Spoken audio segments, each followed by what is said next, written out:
Story 1. 30 years ago, when I served, a person I knew wanted to leave. He told his superior that he was bisexual. They placed him in a psychiatric unit and then discharged him. Story 2. Ted Nugent has a controversial history, but his story about avoiding the draft is quite amusing. I received my physical notice 30 days in advance. On that day, I stopped cleansing my body. I ceased brushing my teeth, washing my hair, taking baths, using soap, and drinking water.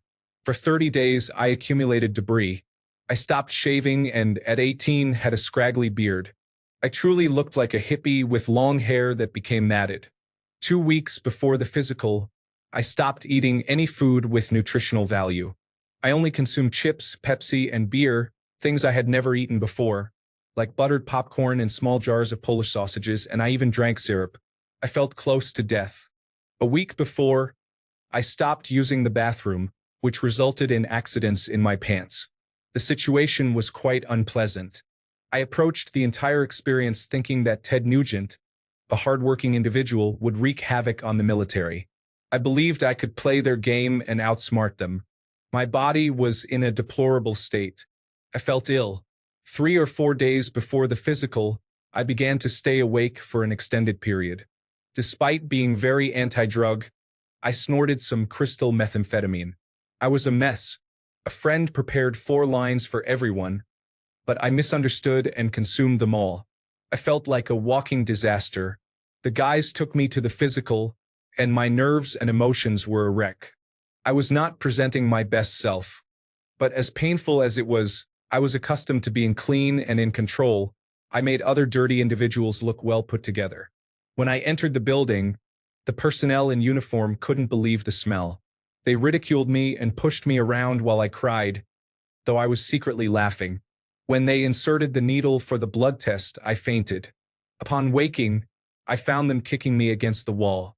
Then, everyone was required to remove their pants, and when I did, a sergeant exclaimed, "Oh my God, put those back on, you disgusting individual."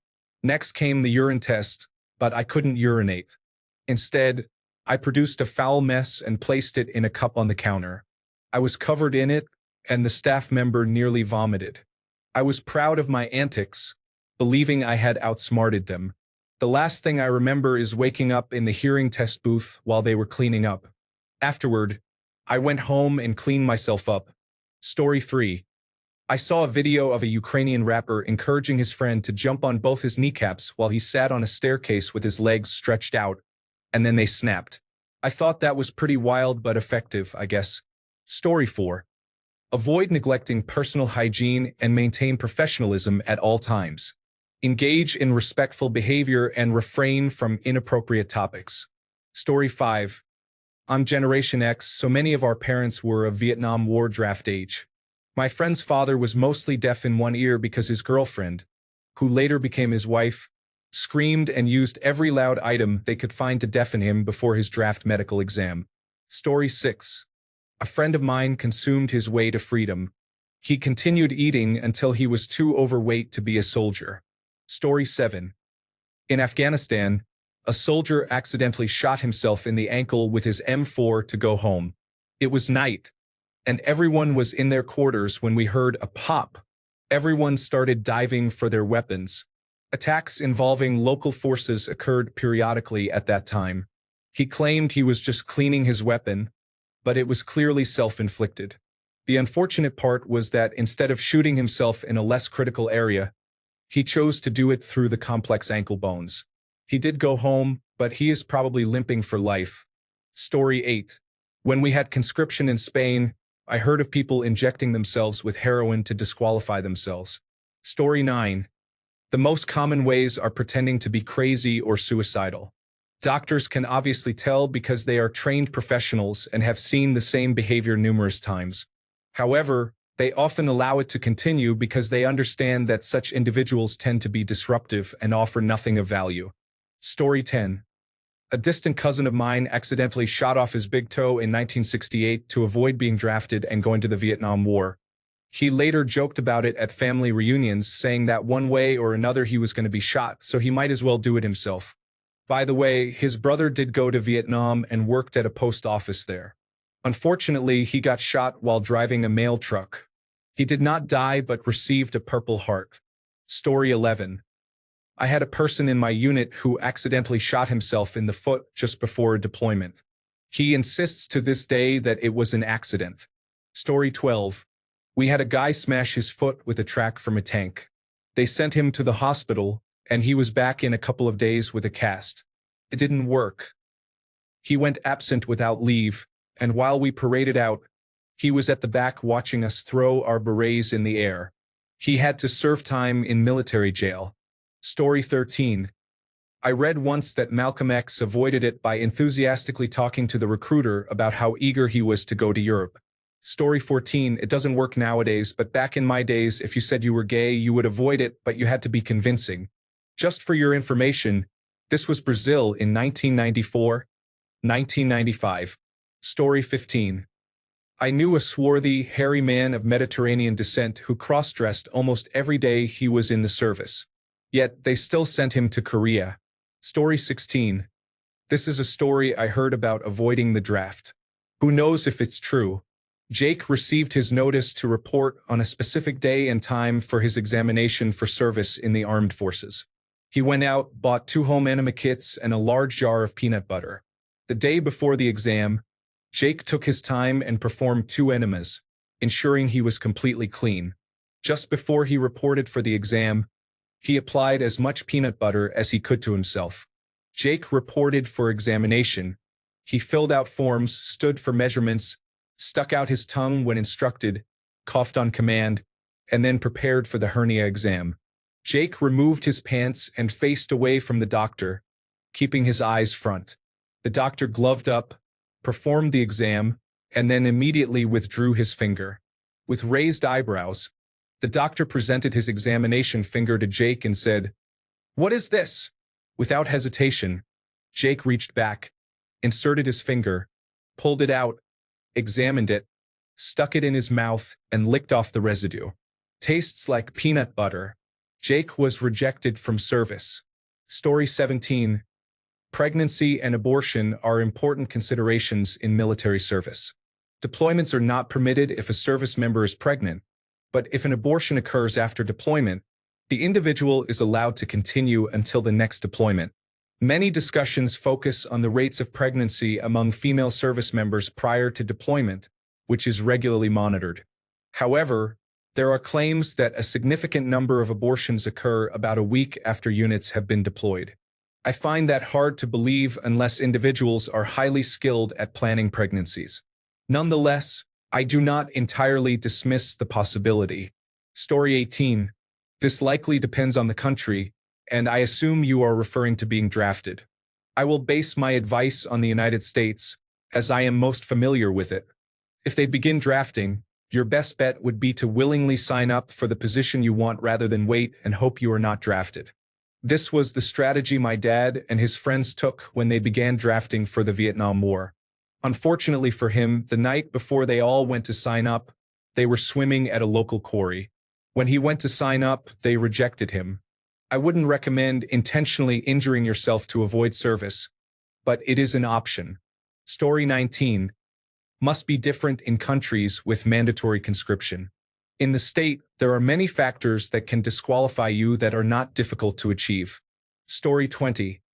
If you mean serious rather than silly, my dad had broken the same bone in his foot 5 times by the time his number was called. That apparently led to an immediate dismissal. Story 21. Sign up to fly supply missions for the Air Force instead of being frontline support. Or pretend to be homosexual. Story 22. A coworker of mine was in the military, but they forced him to do more than what was absolutely mandatory. He told them he would harm himself if he had to report for service after the weekend. They then sent him home with his rifle, and only 2 weeks later, the police showed up at his door to collect his rifle. I have also heard of multiple individuals who, when forced to stay longer, simply stayed in bed and refused any order to get up. Apparently, they were yelled at, had their belongings thrown around, and faced nearly every consequence their superiors could impose. However, in my country, they are not allowed to physically touch you, so they can't use physical force. Eventually, they were allowed to go home. Story 23. I heard about a corporal in the Korean War who dressed as a woman in an attempt to obtain a psychological discharge. Story 24. Both of my great-uncles avoided military service. One did it by refusing to eat after he was drafted. The other avoided it by neglecting personal hygiene. Story 25. When I was going through basic training, there was a person who wanted to leave. Their solution was to engage in inappropriate behavior constantly. It worked and they were discharged. Story 26. My uncle tried to avoid the Vietnam War by joining the Coast Guard. He would not have been drafted anyway, since the draft ended slightly before people from 1951 would have been called up, but that is what he did. Story 27. I wouldn't call it wild, but one way a classmate of mine did it was pretty unusual. The basic gist is that poppy seeds in a certain dose can trigger urine-based drug tests. Apparently, only 2 pieces of poppy seed cake are enough to be detected by a drug test, but that entirely depends on the recipe. My classmate was aware of this, so he baked a large batch of poppy seed buns and ate about 2 of them every morning for breakfast and sometimes a few more during the day for approximately 1 month. Suffice it to say it worked. The drug tests were positive, and he only had to sit through a follow-up psychiatric interview, during which a doctor explained to him why drugs are harmful. After that, he was free. Story 28. When I did my military service in Sweden, which was mandatory for all boys, there was a test where we had to pick up a wooden gun and point it at a target. One guy refused and was taken away. We never saw him again. Apparently, this test is to determine if a person is a conscientious objector. It used to be illegal to refuse military service in Sweden, but now they usually just send you home. Story 29. We caught this female smoking crack and inviting a train on her in the barracks so she could become pregnant and non-deployable. She was charged with drug use and dismissed with a bad conduct discharge for failure to adapt. Story 30. The Ted Nugent method. Take a lot of substances, make a mess of yourself, then years later claim none of that happened. Story 31. In the boot camp, people would pretend to sleepwalk. About 6 to 8 individuals were removed for this behavior. Once one person did it, others followed like sheep. Story 32. Sorta related. My grandpa used his brother's birth certificate to enlist in the Navy underage. He served, and the day he came home, he was drafted. Story 33. My neighbor, when growing up, really didn't want to serve his 1-year mandatory conscription. All males in Norway had to do this until 1992, after which many were exempted if unmotivated. At the conscription office in the mid-1970s, he showed up carrying a poor-quality single-shot shotgun and a full backpack of ammunition. It wasn't necessarily fitting, but it was still a significant load, carrying real ammunition and explosives. He appeared enthusiastic to finally get to shoot some enemies. At the doctor's appointment, he acted completely ready for war, asking for a handgun and a knife. This guy is around 5 feet tall and skinny. They labeled him as having a low level of functionality. He was exempted from service but faced issues later in life with paperwork regarding parenting and other security clearances due to this, which blocked him from some job opportunities he needed to pass. Story 34. I'm an American, so it's pretty easy to avoid military service. Just don't enlist. However, some people enlist without fully realizing what they are signing up for. If that's the case, I suggest letting someone know you don't want to be there. I served as a medic with the Army Infantry for almost 10 years and saw quite a few individuals who should not have been in uniform, for various reasons, come and go during the War on Terror. I've encountered many excuses for why someone needs to leave, but ultimately, most people in an all-volunteer military understand that having someone present who doesn't want to be there only creates problems for everyone involved. Therefore, they do their best to help them exit. Story 35. Chapter 11. Separation or failure to adapt to military standards. If you are still a recruit in basic training or just starting with your first unit, you can make significant mistakes and still be allowed to leave. I knew someone in my boot camp platoon who took it a step further by sending a letter home discussing his suicidal thoughts, which arrived a couple of days before we were scheduled to go to the rifle range. This likely prevented a problematic situation but could also apply to conscientious objectors.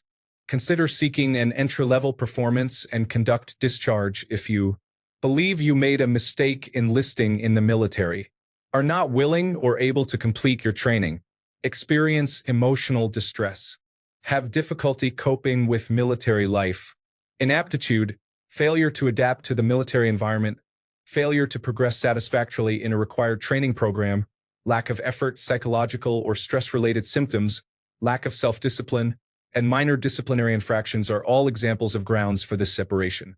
If the service member is requesting separation due to dependency or hardship or conscientious objection, they may receive an entry-level separation if the application or request is submitted while in entry-level status. Story 36. My cousin ate nothing but butter and sugar for 2 weeks to fail the physical examination. She gained 30 pounds and became so ill that she had to be hospitalized. It was definitely not worth it. She experienced health issues for years afterward. Story 37. Have your father own a building. Allow a podiatrist to lease an office in your father's building. When the draft comes around, have your father speak to the podiatrist and declare that you have bone spurs in your foot, so you cannot be drafted. Then become president. Story 38. I refuse to fight.